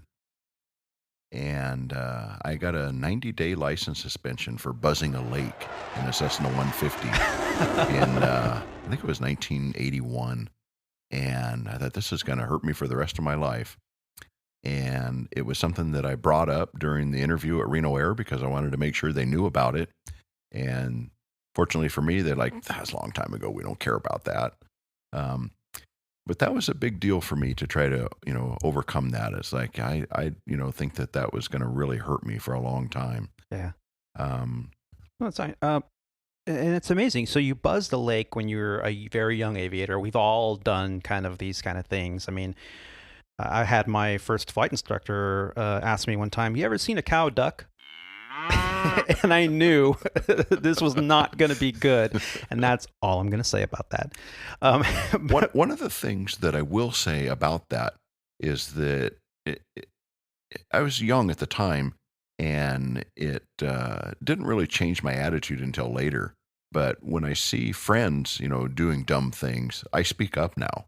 I had a buddy that took a bird strike in his 182 because he was buzzing his buddy's house. Oh. And I'm like, if you hadn't have done that stupid thing, you probably wouldn't have had the bird strike. Yeah. I said, there is no reason to do things like that. I said, I got in trouble for that years ago. And here you are. You haven't learned from my mistakes, and you knew that I did that. It's like, don't do that kind of stuff. Just don't do it. And thank you for sharing that with us. How the heck did you get caught? The park rangers saw the IN number on the side of the plane and called it in. Oh, wow. And we all know that there are rules about different airspace and how low you can fly. And 1,000 feet above any populated area, and was it 500 feet? 500 feet from any person, vessel, or structure within a 2,000-foot horizontal radius. Now you've got that to the letter, my friend, to the letter. That's awesome. Many professional aviators have learned firsthand how very difficult it can be to juggle the conflicting demands between their personal and their professional lives. What do you believe is your secret in balancing the demands of a family life and an aviation schedule? Oh, that's a tough one. A lot of pilots really struggle with this one, and I'm no exception. I've been married twice, and I'm in a relationship now where I constantly hear that, I don't spend enough time at home. And so it's making a conscientious decision that you need to spend the quality time with your family and that you're going to do it. Yeah. And I ask this question quite often because we all struggle from this. Any professional aviator that's been doing this long enough will tell you that it is always a struggle, especially with loved ones. I heard it said once, and you just reminded me of that, that a woman was asked, a wife was asked of an aviator, how is it, having your husband being gone all the time? And she says, well, I've come to terms with the realization that my husband's first love is flying, and I will always be his second. And although that was kind of a little bit of a shock to hear, and I've heard this many, many years ago, it really is kind of a telling reality of what most aviators go through. I mean, we love doing what we do, and that sometimes can create a problem. So yeah, juggling that time with home, and making sure that you do set aside that time. So when you are home, you are present. Is definitely. Thank you for sharing that. I could do better at it, and I'm sure most people could do better at it. Yeah. Anyone that says they can't do better at it, I don't believe them. What's been your favorite aircraft? Well, I would have to say that as far as airliners go, is probably the 757, followed closely behind by the MD-90. Small airplanes, which is probably more my passion than airliners. It's hard to beat a Beach Bonanza. They handle very nicely. I like Cessna 210s, and I have a 182 RG that I like very much. So probably in that order. Yeah. And it's all pretty much about handling characteristics. I like the performance of the 210. It's a fast airplane. It handles truck-like, so it doesn't have great handling characteristics, but, you make your peace with that. If I had things to do over again, I might have bought a Pit Special instead of a 182 RG, because it'd be nice to do some aerobatics and have some fun doing that. Yeah. That we've known people, my family and I, that have owned the Pits, and I've never been on a ride in one of them, but it's well worth going and getting one. There's an acrobatic box not far from my house, and in that box, usually on the weekend, we hear it, and my wife will say, "Hey, come outside! He's in the box today." And I look up, and there's a Pitts doing all kinds of acrobatic work, and which is tough in the LA basin to find these acrobatic boxes. But if you're in the Rancho Cucamonga area north of the 210, there's a few acrobatic boxes over there that can entertain quite a bit just by sitting there watching. So you've been doing this for a while, and you've been a captain, many times for multiple airlines. What's been your biggest pet peeve in the cockpit? Probably a first officer who is overbearing and thinks he's the captain. I'm sorry. It's not you. You run into a few of those people at every airline. Difficult people in the cockpit is probably my biggest pet peeve. And I'm a pretty easygoing guy. I'm pretty easy to get along with, especially at work. And for me to not like somebody is pretty rare. Yeah, I would attest to that. Very easygoing, which is part of the wonderful things that make flying with you so much fun. We really have a good time. We laugh quite a bit when we fly together. And you mentioned, people that are hard to handle. How do you deal with that? How do you deal with conflicting personalities when you're on the flight deck? As a first officer, I pretty much just shut down. And as the captain, I just I'm quiet. You just do the job, and there's no interaction outside of the job. It's this checklist and whatever, and it's like you sit over there and do your thing, and I'm going to do mine. Yeah. And then there's probably a better way to handle it, but I don't know what it is. Yeah. Well, it's common for people to handle conflicting personalities by shutting down. And I'm absolutely guilty of it too. It's like sterile cockpit. Oh, okay. I'll just go back to, reading the chart here and taking a look at my position, and if something happens, where are we going to land? Let me find an airport. So I'm constantly looking at, if you find me constantly looking at my charts to figure out where we are and where a good airport is in case we have an emergency right now, that's probably because I'm just trying to keep my mind busy. One of the things that I think every first officer hates is showing up to work and finding that the captain feels that it's time to administer a check ride. Oh, yeah. What are the start limitations on the APU? Oh, yeah. And I'm like, really? Yeah. I'm just going to start the damn thing. And we still have those. I've flown with a few. I think I've had that opportunity to kind of turn that around, because I've realized that people, when they have that kind of personality where they're testing you constantly. Sometimes it's because they're compensating, because I've heard that explained that way before, too. they're trying to show that they're smarter than you. And other times they're just trying to submit that they're the authority in the cockpit because they have the fourth stripe, and that's fine. So I usually push back a little bit. Not that I become overbearing, but I go, oh yeah, well, what do you think of this? Da, da, da, da. And I'm a pretty sharp cat. I can hold my own most of the time. And I found that when you push back a little bit and you don't let it get to you, and you don't kind of break down in that scenario and just remain quiet and silent and kind of like a puppy, but instead you're biting back and barking back, usually they kind of chill out and totally have some respect for you. I agree, when it's more of a personality issue rather than the check airman type attitude. True.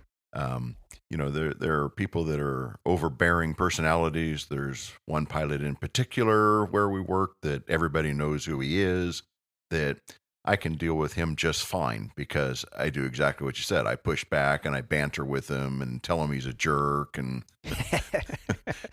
and he respects that.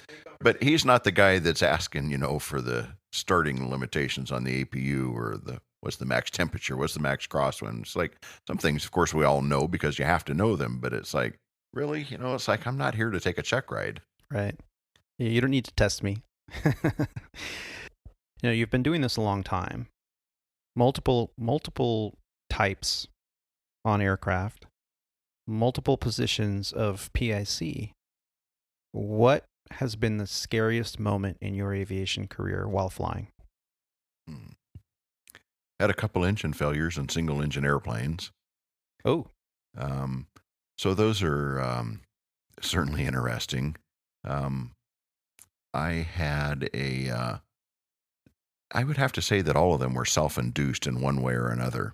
I have a great little story about flying a Cessna 150 where I was practicing for a ribbon cutting contest where you go up to about 5,000 feet and you unroll a roll of toilet paper about 3 or 4 feet, and then you open the window and throw it out. And then it all unravels and it becomes this big long streamer with the roll of, the cardboard at the bottom of it. And after you throw it out the window, you count to 5, and then you kind of do a big wing over and come back and try to find it and slice it with your wing. Oh.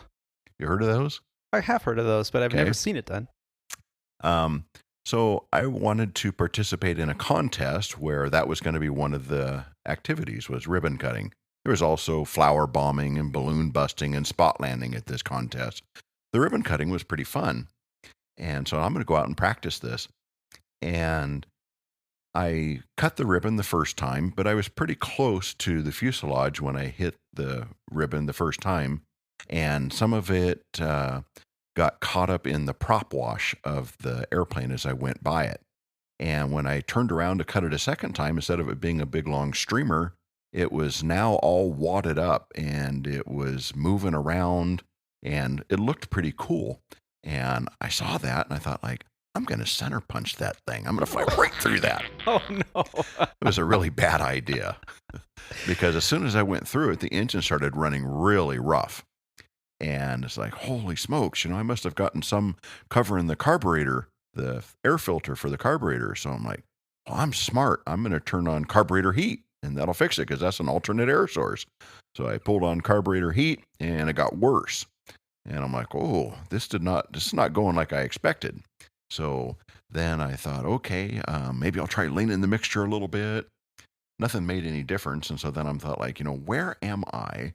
Where's the airport? Can I get back to it?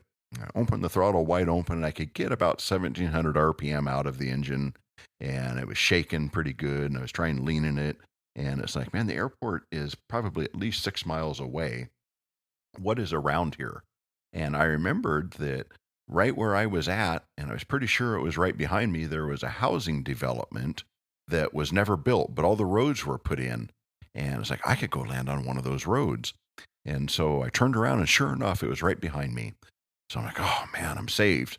Full flaps, dump it down, come in, land on this road out in the middle of the country. And So I get out of the airplane and there's toilet paper all over the airplane. There's toilet paper hanging off of the prop, toilet paper hanging off of the horizontal stabilizer. Sure enough, there's some covering the carburetor air filter. So I cleaned it out from everywhere that I could find it. Get back in the airplane and start it up, and it still runs rough. And so, this still isn't working right. And I get out of the airplane, and now some guy and his wife are walking across a field towards me because there was one or two houses that were there from the beginning of when they started to do this development. I don't even know if there's any houses there to this day, but the roads are still there. And he, kind of walks over and says, like, you all right? And I'm like, oh yeah, I'm fine. Just having a little engine problem with my plane. Fancy. And he's like, well, can I do anything to help? And I'm like, do you have a screwdriver that maybe I could take the cowling off of the engine so that I can look around and see if I can find something? And he's like, I don't have anything, but I think my neighbor does. Because like I said, there were two houses next to each other, and they're the only two houses for miles. We go over to his neighbor's house and go back to his camper in his backyard, and he produces a bent Phillips screwdriver. And here, you can use this one. And a wooden handle with half of the wood missing. And I'm like, well, beggars can't be choosers. This will work. So I go out there and I take the cowling all off, and there's more toilet paper, on the engine. And I'm, looking at all of this stuff. And it's like, at the time I was still a mechanic's helper and I had a private license. And it's like, I'm knowing in the back of my head that none of this stuff should be making this engine run bad. So, but I'm persistent. It's like, all right, I'm going to get in and start it up again. Maybe it'll be fine this time. Get in and run it up, and it still runs bad. So now I take the carburetor air filter off, and I look up in the carburetor air box, and I don't see anything in there. And I got to thinking, like, how can this happen? What might be going on here? And it's like, I turned the carburetor heat on. Is it possible that the toilet paper went into the unfiltered inlet and then went around the muffler and then through the tube to the inlet to the carburetor at the carburetor air box? Is that really possible? And so I even took the little shroud off of the muffler, and sure enough, I could see toilet paper in there that was burnt. And I'm like, wow, it really did get into this as well. Wow. And so I took that toilet paper out, full well knowing that, this still wouldn't make it run bad. But I got in the plane and started it up again, and it still ran bad. So this time I thought, I'm going to look harder in that carburetor air box. So I took the air filter off again in front of the air box, and I stuck my hand in there and up into the throat of the carburetor with my two fingers, and I could feel a square of toilet paper up there in the throat of the carburetor. Oh, wow. And I'm like, aha, I've got it. So I squeezed my two fingers together and pulled this soaking wet with gas piece of toilet paper out of the carburetor and threw it on the ground. And I'm like, I found it. I got in the airplane, started it up, and it ran just fine. So I put the air filter back on, cowled it all back up, handed the guy a screwdriver and said, you want to go for a ride? And he's like, oh, I don't know about that. It's like, is it safe? I'm like, yeah, you saw me. I ran it again just now. It runs fine now. And his wife, I couldn't believe it. His wife says, go ahead, honey. You'll love it. So sure enough, this guy gets in the airplane with me. I take off from this road, circle around his house a couple of times, come back and land, open the door, let him out, and said, thanks a lot, man. Took off and flew back home. That is so great. So that was kind of a fun story, about an engine failure that I caused myself. Yeah. That worked out pretty good. So the initial engine running rough was the air filter box being blocked, and then when you pulled the carb heat, it got worse because more into the throttle body, into the throat of the carburetor instead of just covering the air filter. Wow. So anyway, don't do that. Yeah, don't try this at home, kids. That's great. So you've been flying, and you've done some great layovers in some amazing cities. What's been your favorite so far? Well, when I worked at Reno Air, we used to have an awful lot of fun on Orange County overnights. So I have really great memories of there because we would have typically 3 or 4 crews a night at the same hotel, and we all knew each other. And some of the crews would come in earlier in the day. Some of them would come in later. We used to get into the hotel on Bristol Avenue there in Costa Mesa that had a bus stop right out in front of the hotel. And we would all go down and get on that bus, maybe my whole crew, 5 of us, so 2 pilots and 3 flight attendants. We get on that bus and we go to Newport Beach and sit on the beach all day. We'd bring beer with us. You're not supposed to drink on the beach, but we did. And then probably at about 5 in the afternoon, we would go to a restaurant called Mutt Lynch's and go in there and shoot some pool and have some dinner, maybe have another beer. And then we'd get on the last bus home back to the hotel at about 10 o'clock at night, get up in the morning and maybe fly from John Wayne up to San Francisco and back to Orange County, and then up to San Jose, back to Orange County, spend the night again, and do it all over again. Wow. So yeah, it was great fun, and it was neat that we figured out how to do these different places and things to do. But the part that made it fun was that we knew everybody, and we all had the same goal: is to let's go enjoy our time here together. Yeah. And it seems to be different at a much larger airline. The flight attendants go to a different hotel. It's usually just you and the first officer, and are you going to do something together? You're going to do your own thing. And it typically is somebody that you just met. Right. And you may not ever ever see him again. Yeah. So when you have 15,000 pilots spread across the entire country, it's tough. Yeah. As far as destinations, I like Boston. I like Washington, D.C. And that's probably one of the reasons I'm on this trip, is because I like this area. There are certain places that aren't so much fun.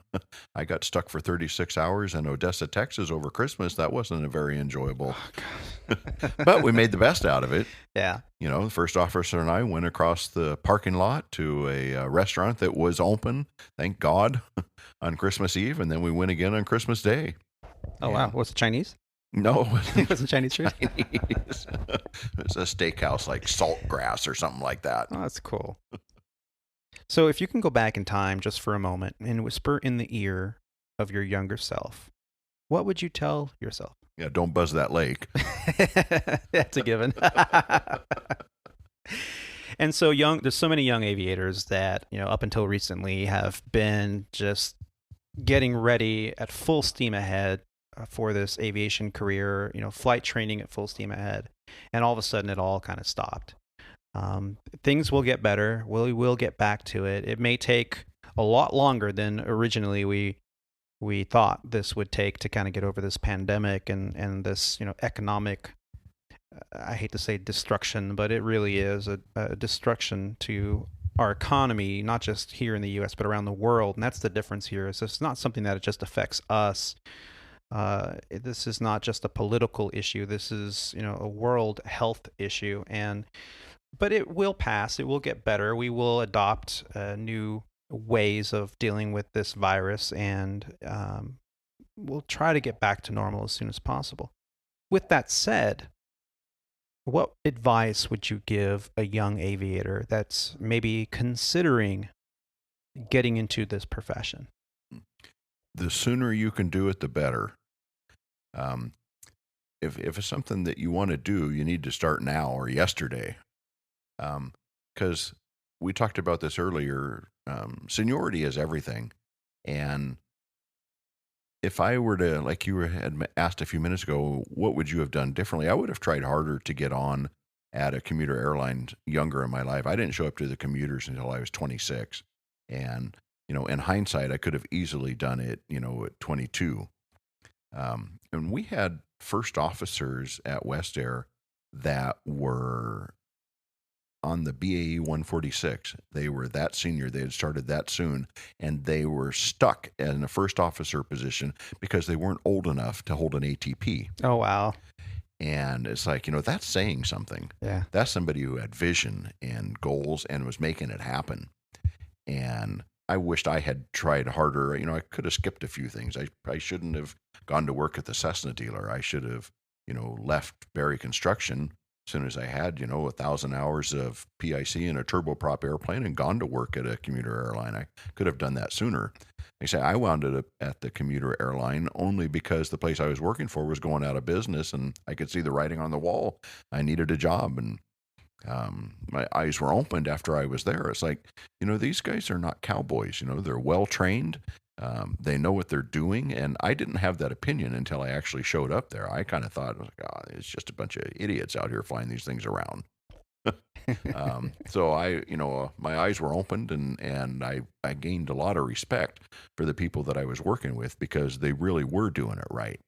I had been flying charters at that Cessna dealer, and the FAA would come in and administer the check ride, and they would have, give me an oral, and ask questions about oxygen, requirements, and when you needed to wear oxygen and how quickly the airplane had to get down to an altitude that was a breathable altitude. And I could quote the regs, but I couldn't apply it like the people at the airline did. We would do stuff. The airplane was unpressurized that I was flying, the Bandeirantes, and you can fly above 10,000 feet up to 12,000 feet for 30 minutes without oxygen. And we would use that regulation to get over some weather. So we might go up to 12,000 feet and fly there for 29 minutes and then descend back down. And I'm like, that is applying the regs and using it to your advantage. Mm-hmm. Oftentimes the flights were only an hour long. And so 30 minutes, might make a huge difference in what you're able to do. Like maybe you're just looking for a better ride. So the fact that those pilots were able to apply the regs versus me just knowing them, it's like that was eye-opening for me. It's like, you guys really are, doing this right. Yeah. I could just spit them out. I couldn't use them like that. Yeah. And that really is, that practical application really is the way you really know something. Anybody can memorize a bunch of specs on an aircraft or an engine or a car or whatever, but to be able to apply that information, it really is when you've got it, you've mastered it. Last question for you. Think back for me to the person that made the biggest impact to your success in aviation. Who would that person be and why? I don't think there's any question that has to be Vern Lund. He took me under his wing, taught me all that he knew, and I don't think there's any question. There were lucky breaks that I had along the way and people that were good to me. Dave Barry is certainly one of them that comes to mind. Anybody who is gone out of their way to help you, it's like that person is, somebody that you recall and remember as being good to you along the way. But I've known Vern since 1977. And so what's that, 43 years? Yeah. Or, yeah. Yeah, that's a long time. Yeah. And he's still there for me. Wow. So, he by far has been probably the most influential person in this career for me and been extremely helpful. And I have to certainly give a shout out to my parents. They've always been extremely supportive of me and, always made me feel like what I was doing was important. They did everything that they could, to help support me and get me going on my way. So I'd have to say those three people. Yeah.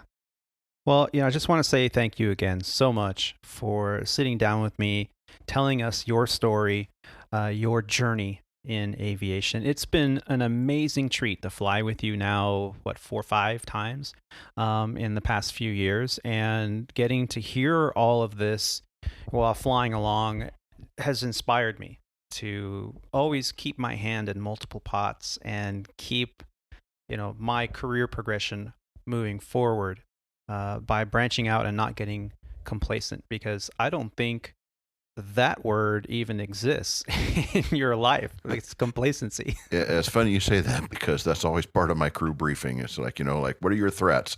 I'm complacent. And you joke because I have not heard of a single thing and I've flown with you now quite a bit, so I haven't seen anything like that at all. But thank you so much for sitting down. Absolutely. It's been my pleasure. And mine as well. And ladies and gentlemen, that concludes episode 48 of Squawk Ident. I want to again thank Captain Dave LeTourneau for sitting down with us and sharing his more than 40-year journey in aviation. I also want to spend a moment and thank all of the frontline workers out there. The doctors, nurses, pharmacists, EMTs, medical techs, firefighters, law enforcement, grocery store employees, truck drivers, Amazon workers, and of course, all of the airline employees that show up every day to provide essential services for us all. Are you enjoying Squawk Ident? We truly hope that you are. The best way you can help us out, if you're listening on Apple Podcasts or Spotify, is to leave a review and give us as many stars as you possibly can muster. We want to get the word out and share this podcast with as many aviators out there as possible, and those who aspire to be. You can visit our website at www.aviatortony.com. That's Alpha Victor, the number 8, Romeo Tango Oscar November Yankee.com. There you can check out episode cover art, episode archives, photos from the flight line, and now you can check out our guest book tab, where we have photos from our featured guests. You can also contribute to the show. That would greatly help us out with equipment and marketing expenses. You can do that right from our homepage. Right at the bottom, you can do either a one-time or a recurring contribution, and you can become a producer of Squawk Ident. If you're on social media, check us out on Facebook, Instagram, YouTube, and Twitter. One final thank you to Captain LeTourneau, and thank you for all of you that take the time to listen to this grateful aviator. Keep the dirty side down, be safe, and take care of each other.